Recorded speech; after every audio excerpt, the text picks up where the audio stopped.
Hello guys, NautoAis here, and I want to give my thoughts on Gamescom 2024. So I have to say this one, I guess it's the same as last year, so I would give it a B. But there are some games that caught my eye. So with that, I'm going to give my thoughts on the games that I am interested. There are some, and there are some that never heard of it. There are some that at least they were giving out information, even release date to some extent. But to some extent there it is. At least now, the game that you're expecting, have more info, hopefully. And like I said, I'm going to give my thoughts on the game that I am interested. But first, the elephant in the room. So Indiana Jones, there had been some rumbling that this game might go to the PS5. It is published by Microsoft Studios, supposed to be an Xbox exclusive. However, they released the date and one up. So first, it's going to come out for the Xbox, Steam, and Windows on December 2024. So that's cool. During Christmas, you're going to play this game. I would really want to play this, but to some extent, first person, so I really can't do it. But the big one-up they did was they also revealed that in spring of 2025, they will release it on the PlayStation 5. Was that a good move? Well, if you gotta make money, you gotta make money. Do you think people will actually play Indiana Jones on the Xbox? Or, better yet, would you be willing to buy a new console just to play Indiana Jones? Chances are, probably not, whether you like it or not. Like I said during my SNK Play More story, do you think that SNK fan who prefer PlayStation 2 to actually buy an Xbox OG just to play a SNK game at a time in 2005? No. I mean, reality, no. So, again, I know it's kind of weird that sort of the same story, but it is what it is. Yeah, so it's going to come out first at Xbox and on PC and Steam December 2024. And then on spring of 2025 will be the PlayStation 5. It is what it is. The rumors are true. And, of course, everybody who's an Xbox supporter are not happy. Because what's the point of getting an Xbox? I say it's option. But the problem is, the flip side of that option is, what if it sells better on the PlayStation 5? What if Microsoft in the long run will say, we're just going to go third party? Which I doubt that. They have already something in hand, but we'll just have to wait and see. But sooner or later, if the PlayStation keep dominating on the third party category, then what? So it is what it is there. So yeah, so Indiana Jones will be coming out in multi-platform, but as a time exclusive on the Xbox and PC. Now, I'm going to give my thoughts on the stuff that caught my eye. So first of all, Persona 3, more of the expansion pass. So part of the Aegis storyline, there will be some sort of optional challenge you can fight.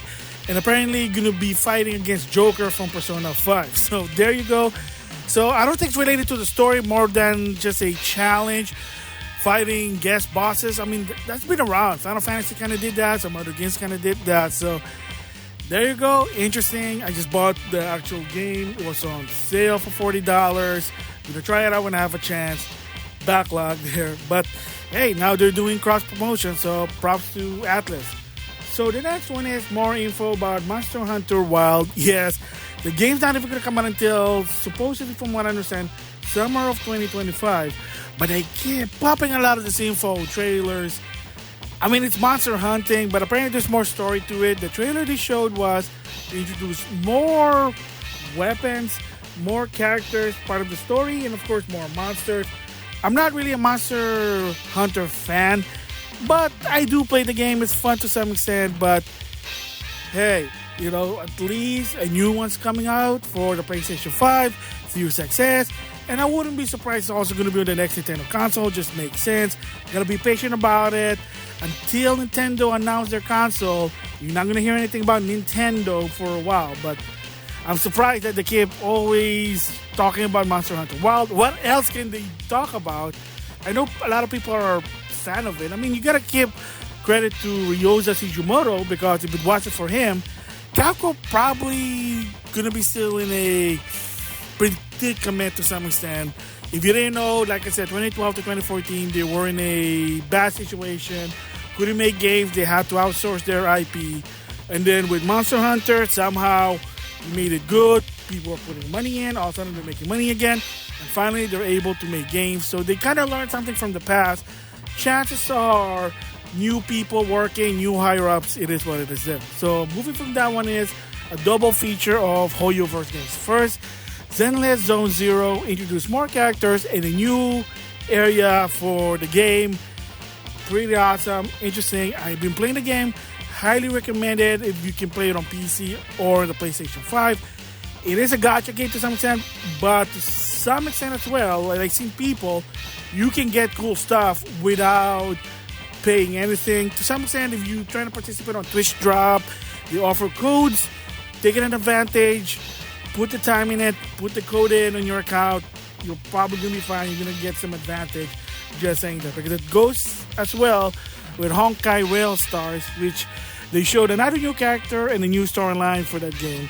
And of course, in quarter 2025, so probably next summer, they're gonna have a special crossover with Fate Unlimited Blade. What does it mean?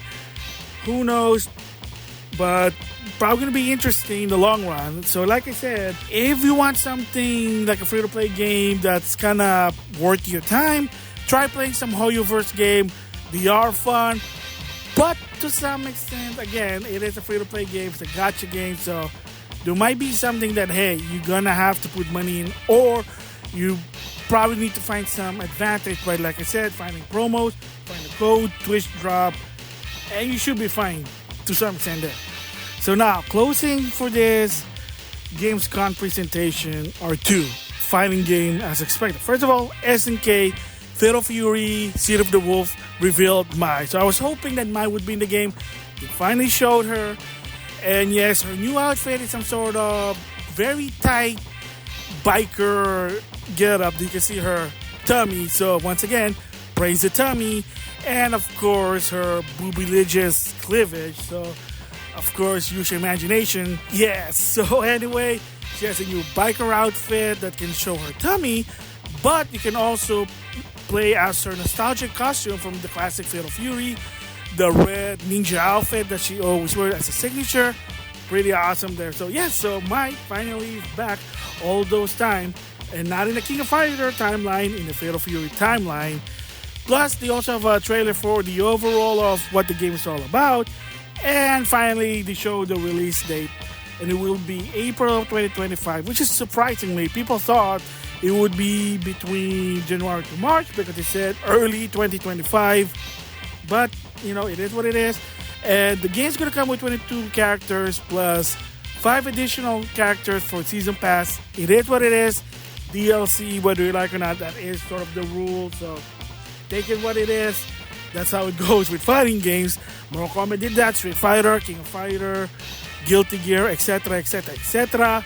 But now, there you go. So info, April of 2025 for $60. 22 characters in the base roster, 5 more as DLC. And then closing for this particular video is they finally showed the gameplay of Terry Bogard for Street Fighter 6. Yes, it's really Fatal Fury in a Street Fighter architect style. So Terry basically plays like an SNK with Power Wave, Power Geyser, Burn Knuckle, Rising Tackle, and his move. So even the description, they even really very, very specific about Terry. And again, the reason Terry's in the game is the behind the scene is the director and the producer are Fatal Fury fan, and they just want him in the game. So apparently there is some sort of lore of why he is in Street Fighter 6. So first of all, he's set on a new adventure looking for, I guess, new fight. He heard about a new Pow Pow Cafe at Metro City, so yes. So the new stage is, they call it Pow Pow Cafe number 6 because it's probably the 6th Pow Pow Cafe. So I guess there are 5 of them. There's one in Shutdown. Maybe there's in other places. I mean, you see it in King of Fighters and some other SNK games. Who knows? And he just went there for setting adventure. However, apparently also he's looking for Ken because the last time they met 20 years. So they met 20 years ago. And if you don't know sort of what the significance about that is, 20 years ago is Capcom versus SNK 2. So I did say that it would be funny if they are making reference to that game and they're making it canon. Apparently, if the description is true that Terry was looking for Ken because it's been 20 years, then they are basically making reference to that game. And all of a sudden, I wouldn't be surprised if they say, yeah, remember we fought in Kako vs. SNK tournament. So now they're saying it's canon. So the Udon comics is canon. I mean, it's apparently been canon, but now it's really more canon. Now you're saying that the crossover games are canon too?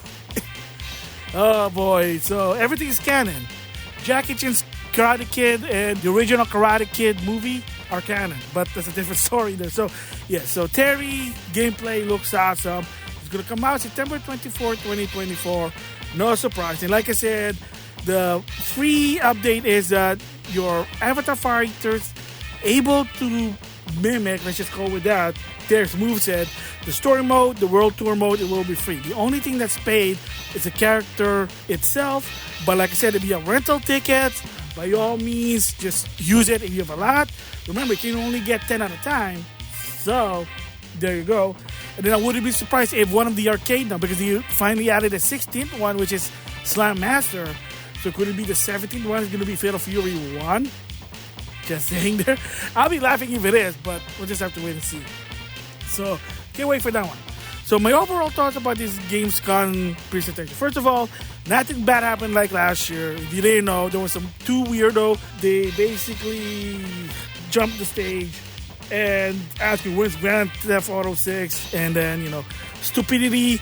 And of course, just like Games Award 2023, nothing really happened. The guy was there, but he was escorted out. Told the story about that already. So at least nothing really happened in Gamescom. So props to Jeff Keighley. The game they showed, yeah, there are some interesting ones, but there is nothing like, oh my gosh, oh yes, awesome. That I can't believe they showed it. I mean, yeah, maybe for me personally, a lot of them is just not my interest, but that's the whole point of Gamescom is maybe there's something for you, maybe there isn't, who knows. And if you're not happy with the Gamescom presentation, well, it is what it is. He did kind of say that, or as always, kind of like with the Games Award, keep your expectation at check. And he even said that certain games that people are waiting, they're hopefully to be there. He said, no, Hollow Knight, Silk Song, people hopefully that might be in Gamescom. Jeff Keighley said, nope, it's not going to be there. So what's happening? Well, apparently to the developer, they're still working on it. It's taking longer than it should. I don't know. I played Hollow Knight to some extent, but it's like a Metroidvania. I mean, I've been playing a lot of Metroidvania games. It is what it is there. So anyway, there you go.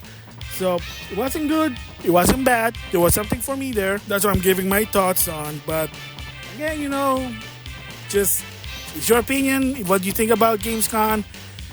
And there you have it. So that's my thoughts. And with that, I'll see you guys later.